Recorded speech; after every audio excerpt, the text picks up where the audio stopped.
자, 72쪽에 이제 인도 이슬람화 이후 살펴보도록 하겠습니다. 자, 조금 오래된 기출이긴 한데요. 기본적인 개념을 확인하기 위해서 가져왔습니다. 2014년 9번 문항이고요. 인도의 주요 왕조라고 되어 있고요. 우리가 그동안 다뤘던 마우리아, 쿠샨, 굽타 나와 있고, 지금 그 다음이 이렇게 빈칸으로 되어 있습니다. 특징 보죠.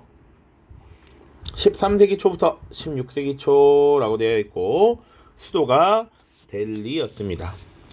그리고 중앙아시아로부터 남한 여러 세력이 북인도를 장악하였고, 인도가 이슬람화되면서 지배자를 술탄이라고 불렀습니다. 그래서 이 시기는 딱 빈칸도 네 글자로 되어 있는데, 보통 델리 술탄 왕조 시대라고 부릅니다. 자, 그러면 다른 국가와는 달리 왕조, 제국이 아니라 왕조 시대라는 표현은 뭡니까? 지금 사실은 여러 왕조가 다섯 개의 왕조가 연달아 등장했기 때문이다 라고 보시면 돼요. 델리 술탄 왕조 시기의 문화 찾아보면 되겠죠. 자, 이미 사실은 우리가 다루기 전에 인도 고대사를 다룰 때 선지에 정말 많이 나왔습니다. 델리 술탄 왕조 시기에 만들어진 건축물. 그런데 지금 너무 뻔한 걸 주지 않았고 새로운 걸 지금 제시한 거예요. 봅시다. 1번 힌두교가 출현하였다 라는 것은 보통 고전 문화가 완성된 굽타 왕조를 이야기합니다. 자, 그리고 이슬람교도가 늘어났다. 요게 정답이 될 겁니다. 자, 요 굽타 왕조 시기까지 나름 인도의 고전 문화 전통이 완성되었고 8세기부터 인도 지역에 이슬람화가 이루어지기 시작하죠. 자, 그동안 카스트에 따른 신분 차별 이런 것들을 굉장히 불만스럽게 생각했는데 이슬람은 사실은 알라 앞에서 모두 평등하거든요. 그런 것들을 강조하면서 나름 이슬람교를 믿는 사람들이 급속도로 빠르게 확산되기 시작했다라는 것이죠. 자, 3번 간다라 미술이 나타난 것은 쿠샨 왕조고요. 산치레탑이 건설된 거 마우리아 왕조 아소카 왕식이죠. 그리고 상자부 불교가 성행하였다 역시 마우리아 왕조 때가 되겠습니다. 자, 오른쪽 가인물에 대한 탐구 활동으로 가장 적절한 것은 가인물에 대한 탐구입니다. 법학자이면서 걸출한 이맘이며 인도의 수석법관인 가즈나위가 나에게 말하기를 델리는 이슬람교도에게 정복되었다고 한다. 나도 대사원의 병문에 그렇게 쓰여 있는 것을 본 적이 있다. 또한 가즈나위는 가인물이 이 도시를 수도로 삼은 첫 번째 이슬람 왕조를 열었다고 알려주었다. 원래 가인물은 가즈니와 호라산의 왕인 무함마드 알 구르의 노예였다 라고 되어 있습니다. 자, 이렇게 되어 있고요. 여기서 일단 이맘이라고 하는 건 그냥 조금 쉽게 얘기하면 이슬람의 성직자라고 보면 됩니다. 자, 그 뒤에 내용들을 잘 보자고요. 델리는 이슬람교도에게 정복되었다. 일단 그리고 보시면 이 도시를 수도로 삼은 첫 번째 이슬람 왕조이다. 델리를 수도로 하고 있다라는 것이죠. 그리고 원래 무함마드 알 구르의 노예였다. 용병 노예였거든요. 그래서 구르 왕조의 용병 노예 맘루크였던 이 인물이 델리를 수도로 첫 번째 지금 왕조를 열었다라는 것이죠. 이 인물은 델리 술탄 왕조를 개창한 처음에 맘루크 왕조라고 합니다. 시작 혹은 노예 왕조라고도 하는데 델리 술탄 왕조의 시작을 연 아이바크라는 인물이죠. 아이바크. 자, 그래서 이 인물에 대한 탐구 활동을 찾아보면 되는데, 자, 1번 보시죠. 샤쿤탈라의 내용을 분석한다. 대표적인 산스크리트 문학이었습니다. 희곡이었습니다. 굽타 왕조 굽타. 2번 타지마할이 조성된 목적. 요건 무굴 제국 시기 샤자한이라고 하는 인물이 죽은 왕비를 기리기 위해서 만든 궁전식 묘당이었습니다. 정답은 3번이죠. 쿠투브 미나르. 지금 델리를 정복하고 나서 세운 건축물이었습니다. 자, 데브시르메 제도라고 하는 건 오스만 제국 시기에 지금 크리스트 교도들을 강제로 징집하는 이런 제도였습니다. 마라타 동맹의 반란 역시 무굴 제국 시기였고요. 아우랑제브 시기에 이슬람 제일주의를 내세우면서 다른 종교를 믿는 사람들을 탄압했죠. 자, 그 과정에서 시크 교도의 반란, 마라타 동맹의 반란 같은 것들이 등장했습니다. 자, 작년 수능입니다. 가하 제국 시기에 있었던 사실로 옳은 것은 그림 속 인물은 마라타 왕국의 시조인 시바지이다. 그는 가하의 황제가 힌두교 사원을 파괴하고 지지야를 부활시키는 등 이슬람 제일주의를 내세우자 데칸고원을 근거지로 하여 반란을 주도하였다. 이것은 나중에 마라타 동맹으로 이어져 가하에 대한 저항을 이어갔다. 자, 지금 마라타 동맹의 반란을 야기했던, 그리고 이 황제가 힌두교 사원 파괴, 지지야 부활을 내세웠던 이 제국, 바로 무굴 제국이 되겠죠. 예를 들어서 이 황제를 물어보면 이곳은 아우랑제브 황제가 될 겁니다. 자, 그래서 무굴 제국 시기에 있었던 사실을 고르면 됩니다. 1번, 아직 우리가 근현대사를 안 다뤘는데 롤러법이 제정되었다. 롤러법이라는 것은 1919년에 제정된 법이고요. 당시 영국이 인도를 식민 지배하고 있을 때 영장 없이 인도인들을 체포하고 구속할 수 있도록 했던 일종의 악법입니다. 영국이 인도를 탄압하는 과정에서 만든 법이에요. 영국령 인도 제국 시기의 일입니다. 자, 세포이의 항쟁이라고 하는 거 1857년에 있었고요. 무굴 제국 시기에 있었던 일이 맞습니다.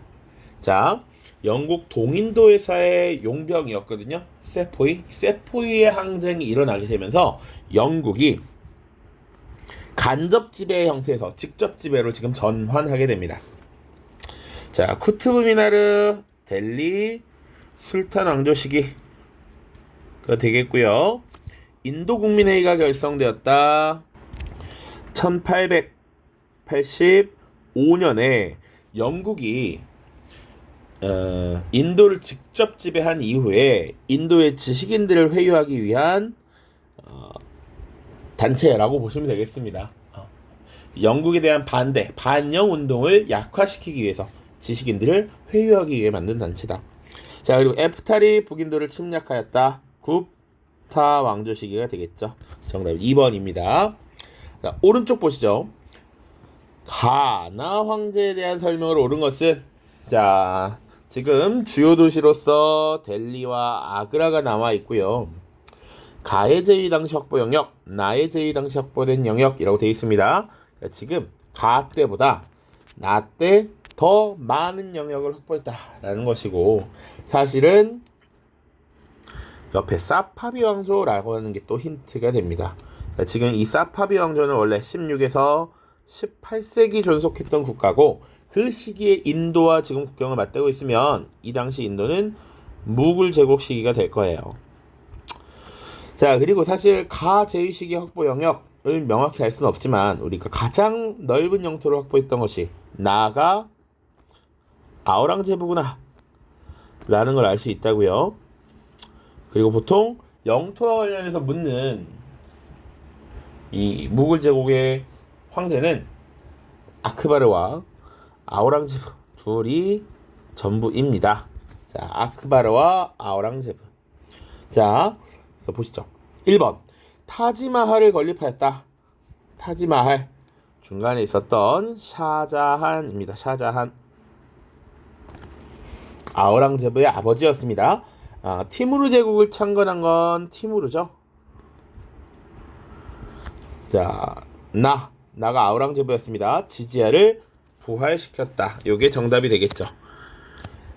힌두교를 믿는 이슬람 교도들에게 일종의 세금이었던 지지야를 부활시키고 이슬람 제일주의를 내세웠던 것이 아우랑제부입니다. 4번, 델리 술탄 왕조를 무너뜨린 것, 무굴 제국을 세운 바부르라는 인물입니다. 바부르, 파니파트 전투가 있었죠.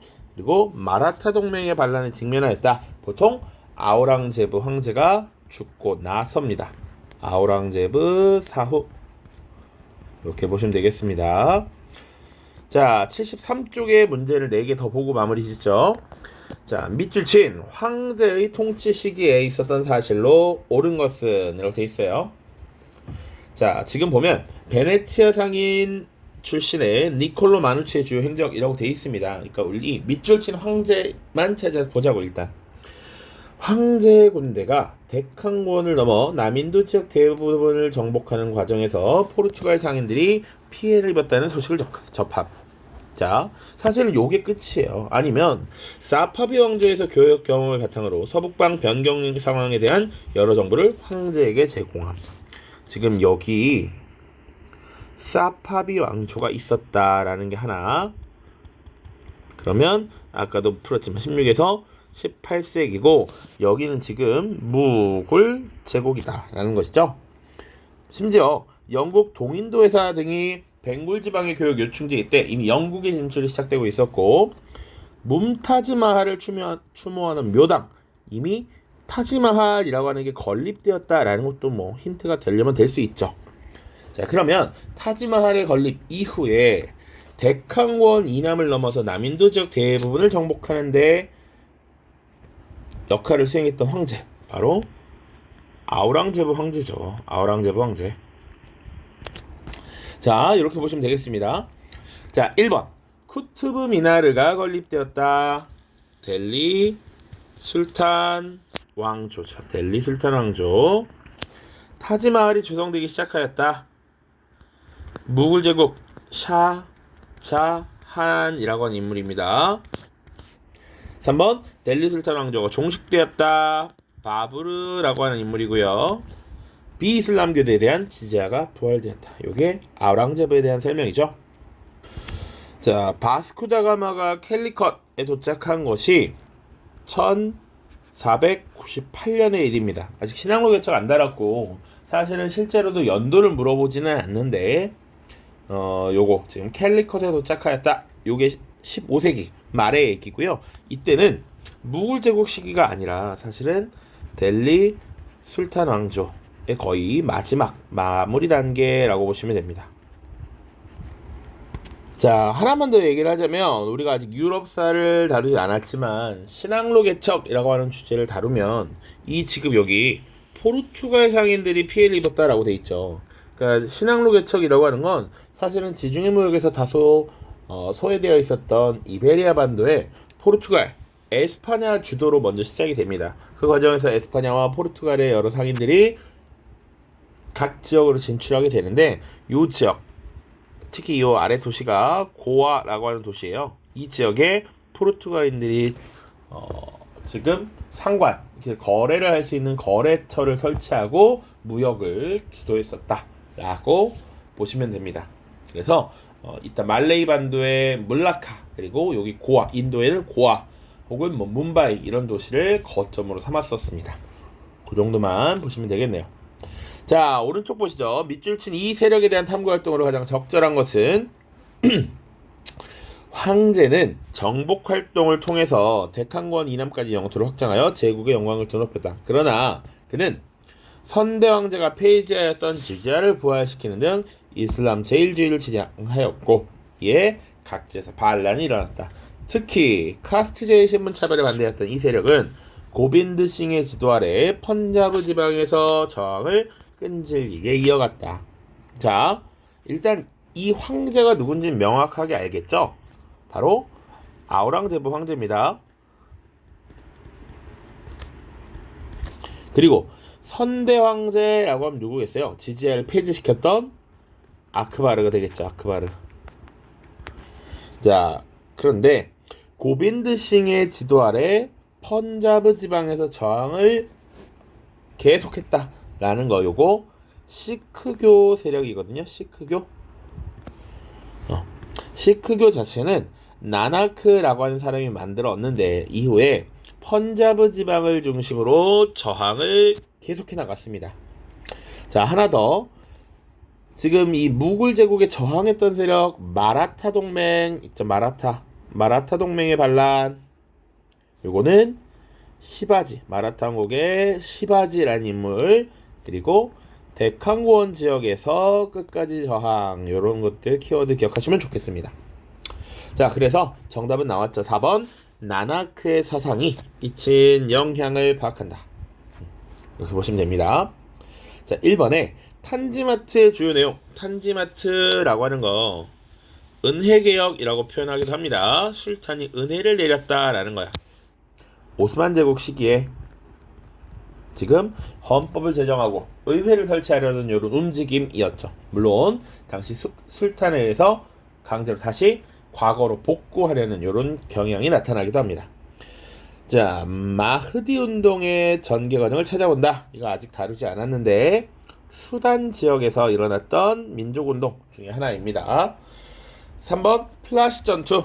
지금 인도에서 1757년 영국과 프랑스가 사실상 인도에서의 무역 주도권을 두고 경쟁을 벌였던 것이죠. 당시 벵골 지역에서 영국과 프랑스군의 격돌이 있었습니다. 에프탈의 침입, 요거는 굽타 왕조의 쇠퇴로 이어지게 됐죠. 이렇게 보시면 되겠습니다. 자, 다음입니다. 2022 육모 17번 문항. 가 제국 시기에 있었던 사실로 옳은 것은, 자, 그림은 가의 마지막 황제인 바하두르 샤 2세가 연행되는 장면을 묘사한 것이다. 그는 시와 서해대에서 개인의 역량을 발휘할 수 있었지만 제국의 통치자로서는 불운하고 무력하였다.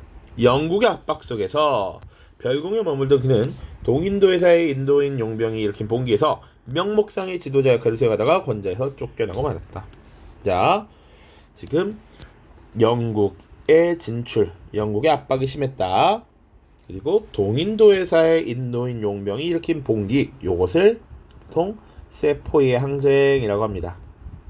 그래서 세포이의 항쟁에서 명목상 지도자의 역할을 수행하다가 쫓겨나게 되었죠. 이게 1857년의 일이고요. 그래서 이 세포이의 항쟁이 있은 다음에 강제로 폐위가 되고요. 무굴 제국은 막을 내리게 됩니다. 그리고 사실상 영국의 직접 지배로 넘어가게 되는 것이죠. 가 제국은 무굴 제국이 되겠습니다. 무굴 제국. 자, 1번 롤러법이 제정되었다. 요거는 1919년 영국령 인도 제국에서 지금 인도인들의 독립운동을 탄압하기 위해서 영장 없이 체포, 구금할 수 있도록 한 법안이었습니다. 플라시 전투가 발생한 것 1757년, 지금 무굴 제국 시기가 맞습니다. 인도 국민회의가 결성된 것은 1885년의 일이고요. 에프탈이 북인도를 침입한 것은 굽타 왕조 시기, 아이바크가 델리를 점령하였다. 델리 술탄 왕조의 시작이죠. 자, 오른쪽 마지막 문제입니다. 자, 가 나라가 만든 건축물로 옳은 것은, 자, 보시면 주달과는 동남아시아 사정이 발달하는 이유로 원나라 황제의 명을 받고 가를 방문하여 1년 남짓 체류하였다. 이때 얻은 크메르인의 왕궁 종교 풍습에 대한 견문을 바탕으로 책을 저술했다. 그 책은 매우 중요한 사료로 평가받고 있다. 자, 일단 오늘날의 동남아시아 지역이죠. 그러니까 지금 요 왼쪽의 요 부분은 대략 베트남 지역에 해당하고요. 이 지금 왼쪽에는 뭐 라오스, 캄보디아, 태국 지역에 해당하죠. 요런 국가들이 지금 오늘날에 있습니다. 자, 그런데 일단 원나라 황제의 명을 받았다라고 하는 거 시기적으로 13세기, 14세기라고 나와 있죠. 그리고 크메르족이라고 나와 있습니다. 이 크메르족이라고 하면 오늘날의 캄보디아의 역사와 관련 있고, 우리가 캄보디아 역사를 깊게 다룬 적이 없습니다. 다만 캄보디아 지역 크메르족이 만든 앙코르 왕조, 그리고 그때 만들어진 사원 앙코르 와트를 기억해야 된다 라고 얘기했습니다. 정답은 5번입니다. 요 이미지 잘 기억하셔야 돼요. 화질이 지금 깨지긴 했지만 요거 앙코르 와트입니다. 앙코르 와트. 자, 나머지 한번 보시죠. 1번 요게 지금 메소포타미아 지역에서 만들어진 사원입니다. 지구라트이고요. 2번이 쿠투브 미나르입니다. 쿠투브 미나르. 3번 요거 파르테논 신전이죠. 그리스에 만들어진 파르테논 신전. 그리고 4번이 보로부두르 사원입니다. 보로부드르. 이렇게 그래서 각각 요 사진 이미지를 잘 보시기 바랍니다. 자, 그렇게 인도 역사 마무리 지었고요. 다음 시간에 이제 아메리카 유럽 지역 역사를 다루도록 하겠습니다. 자, 고생 많았습니다. 안녕.